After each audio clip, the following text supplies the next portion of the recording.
Chapter number 1 चल ही रहा है अभी आपका। आज आप पढ़ेंगे इसमें next topic change the state of matter. Change the state of matter. Okay, अभी तक आपने मैटर की 3 स्टेट के बारे में पढ़ाया था मैंने अभी आपको, solid state, liquid state and gases state. सब कुछ डिटेल में पढ़ाया हुआ है और क्लास में भी चला हुआ है टॉपिक आपका। ओके, तो देखेंगे जो नए बच्चे हैं वो भी एक बार ध्यान से देखें इसको।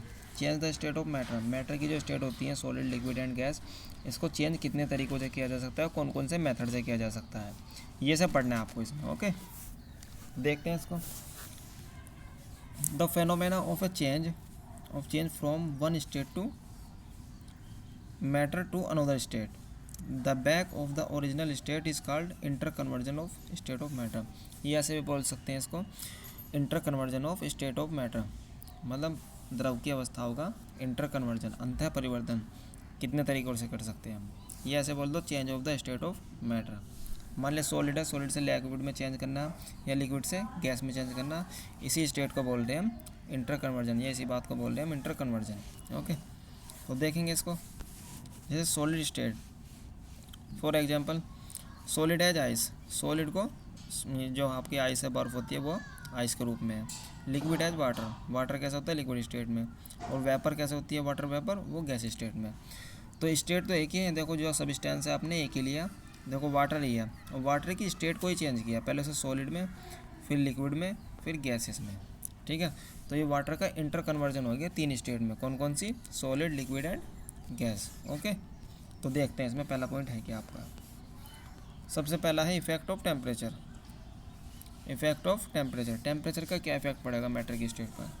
इसमें है कि यदि किसी भी सब्सटेंस कोई भी, यदि उसका टेम्परेचर हम इंक्रीज़ करेंगे तो उसके बीच जो मॉलिक्यूल्स हैं उनके बीच फोर्स ऑफ अट्रैक्शन बढ़ेगा, काइनेटिक एनर्जी बढ़ेगी। ये यदि सॉलिड स्टेट है तो पार्टिकल पर कोई इफेक्ट नहीं पड़ेगा। यदि लिक्विड स्टेट है तो उसके जो पार्टिकल हैं वो मूविंग करना स्टार्ट कर देते हैं, अलग अलग ऐसे मूविंग करना स्टार्ट कर देंगे। ओके, तो देखेंगे on increasing the temperature the solid state kinetic energy of the particle increasing.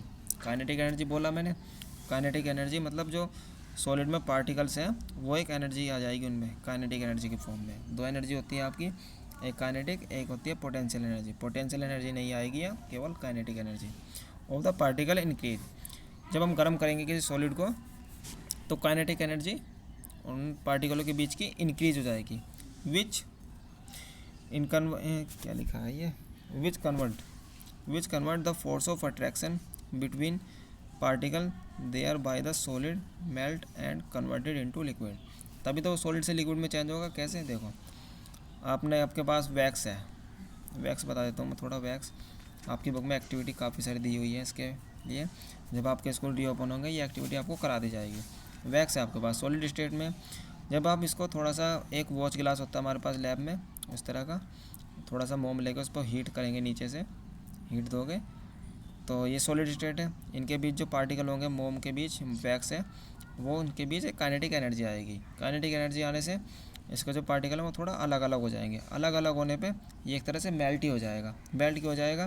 क्योंकि उसमें काइनेटिक एनर्जी पार्टिकल की इंक्रीज हो गई। इंक्रीज होने से फोर्स ऑफ अट्रैक्शन क्या होगा, पार्टिकलों के बीच, फोर्स ऑफ अट्रैक्शन पार्टिकलों के बीच थोड़ा दूर दूर हो जाएगा। मतलब फोर्स ऑफ अट्रैक्शन तो लगेगा। ठीक है, तो ऑब्वियसली कहने की बात यह है, तो वैक्स को हम मोम जो है आपका वैक्स, जब आप इसे हीट करोगे, हीट करने पर ये लिक्विड स्टेट में आ जाएगा। तो ये भी तो एक इंटर कन्वर्जन हुआ कि किस में, सॉलिड से लिक्विड में। ओके, नेक्स्ट है आपका मेल्टिंग पॉइंट। ये मेल्टिंग पॉइंट क्या होता है बच्चों?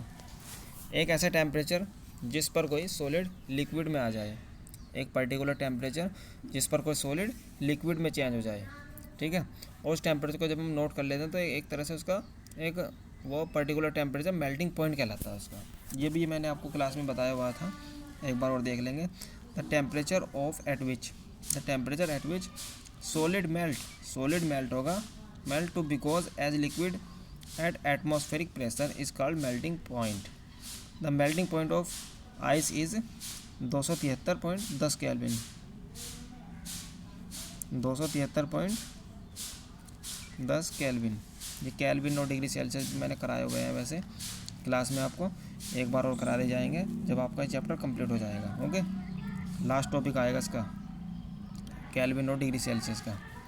देखो इसमें कह रहा है कि जब कोई हम सॉलिड को गर्म करते हैं तो गर्म करने के बाद मान लिया आपके पास शुगर है, ये ऐसे देखो, ये शुगर है इसमें, ठीक है, शुगर ले लिया आपने, इसको मेल्ट करना है। तो जब इसे मेल्ट करेंगे एक पर्टिकुलर टेम्परेचर पर, तो ये जो है सॉलिड आपका शुगर, ये लिक्विड स्टेट में आएगा। और कब आएगा? जब बाहर का एटमॉस्फेरिक प्रेशर इसके बराबर हो जाएगा।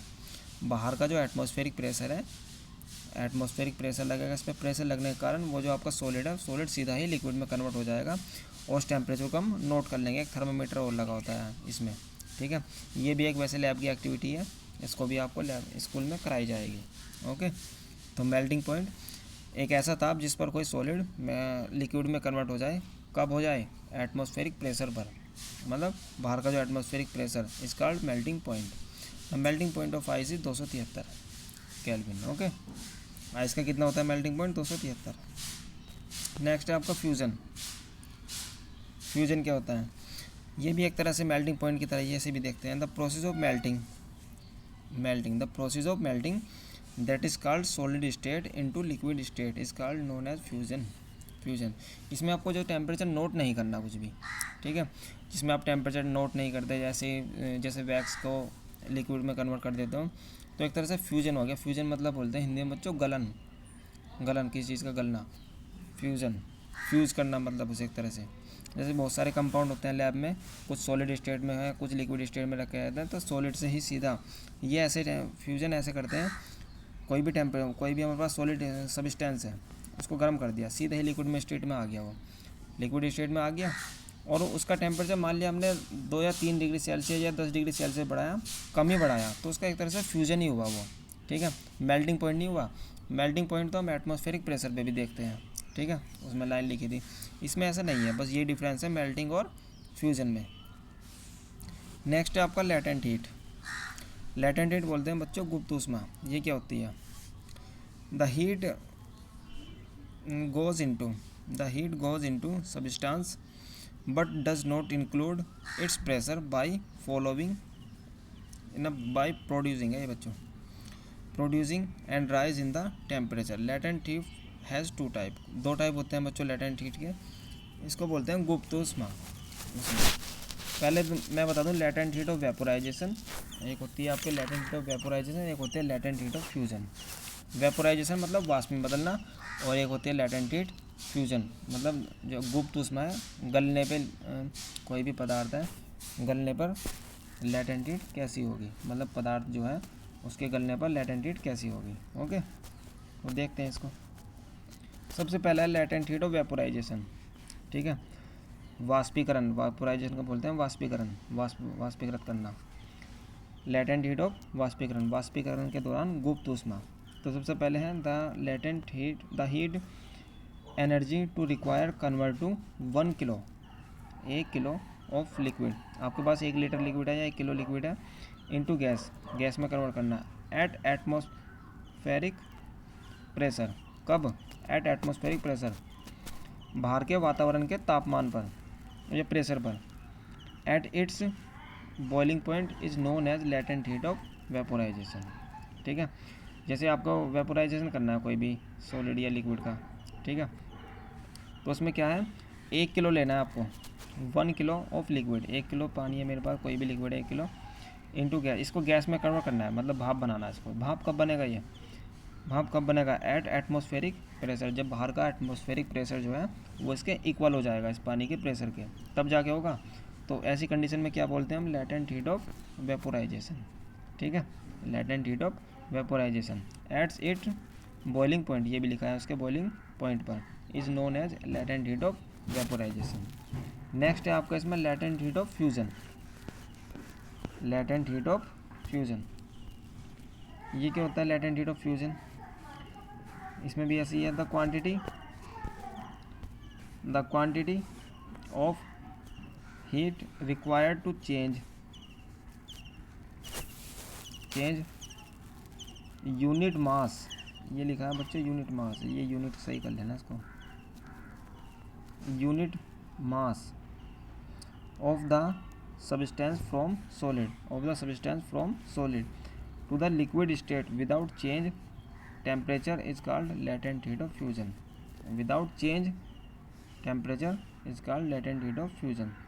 ठीक है, यह एक ऐसा ताप है, मतलब कैसी गुप्त ऊष्मा है, जब आप it is a quantity of heat required to change unit mass. Unit mass मतलब, यूनिट मास में बच्चों ऐसा ले लो आप, यूनिट मास में मान लिया 1 किलो सोल, 1 किलोग्राम, ये मान लो कोई भी सॉलिड सब्सटेंस है आपके पास, ठीक है, सब्सटेंस को from solid to liquid state, solid to liquid state लिखा है ना इसमें, ये solid to liquid state without change temperature is called latent heat of fusion. ठीक है, उसका टेम्परेचर चेंज नहीं करना आपको, उसे खुद से हीट नहीं देनी, उसे आप कैसे कन्वर्ट करेंगे। देखो कुछ भी, बहुत सारे केमिकल्स ऐसे होते हैं आपके रूम टेम्परेचर पर, बहुत सारे केमिकल ऐसे होते हैं जो रूम टेम्परेचर पर कैसे होते हैं, लिक्विड स्टेट में। यदि रूम टेम्परेचर लो हो जाए, मान लिया कम हो गया, रूम टेम्परेचर अभी गर्मियों के दिनों में होता है हमारा 25 डिग्री सेल्सियस, और सर्दियों के दिनों में यही टेम्परेचर कितना हो जाएगा, 10 से 15 डिग्री हो जाएगा हमारा। ठीक है, तो कुछ कंपाउंड ऐसे होते हैं जो रूम टेम्परेचर गर्मियों के दिनों तो लिक्विड स्टेट में है, और सर्दियों के दिनों में कैसे हैं, सॉलिड स्टेट में। ठीक है, तो सॉलिड लिक्विड स्टेट आ गई हमारी, तो ऐसी स्टेट को क्या बोलते हैं, लेटेंट हीट ऑफ फ्यूजन। ठीक है, लेटेंट हीट ऑफ फ्यूजन। हमने उसको हीट खुद से नहीं दी, ना ही हमने उसको गर्म किया, वो कब कन्वर्ट हुआ, एटमॉस्फेरिक टेम्परेचर को देखते हुए, मतलब एटमॉस्फेरिक टेम्परेचर जितना था उसके अकॉर्डिंग अपनी स्टेट को चेंज कर देते हैं कंपाउंड अपने आप ही। तो जैसे कि फिनॉल, इसका एग्जांपल भी है मेरे पास। फिनॉल एक ऐसा कंपाउंड है आपका, फिनॉल एक ऐसा कंपाउंड है जो सर्दियों के दिनों में सॉलिड स्टेट में और गर्मियों के दिनों में लिक्विड स्टेट में अपने आप ही आ जाता है। ठीक है, तो ये भी एक्टिविटी मैं आपको दिखा दूंगा लैब में। तो चलिए आज यहाँ तक इतना ही रखते हैं इसमें। नेक्स्ट टाइम इसमें आपको बॉइलिंग पॉइंट और कंडेंसेशन, सब्लिमेशन, इवेपोरेशन, ये सब पढ़ाएंगे, ये भी इंपॉर्टेंट पॉइंट्स हैं। ठीक है, अभी इसमें रह गए स्टेट ऑफ मैटर में कौन कौन से, boiling point, condensation, sublimation, evaporation, ठीक है, और फ्रीजिंग पॉइंट, और डिग्री और केल्विन स्केल, ये भी रह गई। इसको नेक्स्ट वीडियो में हम कंप्लीट कर लेंगे। ओके, चलिए, थैंक यू।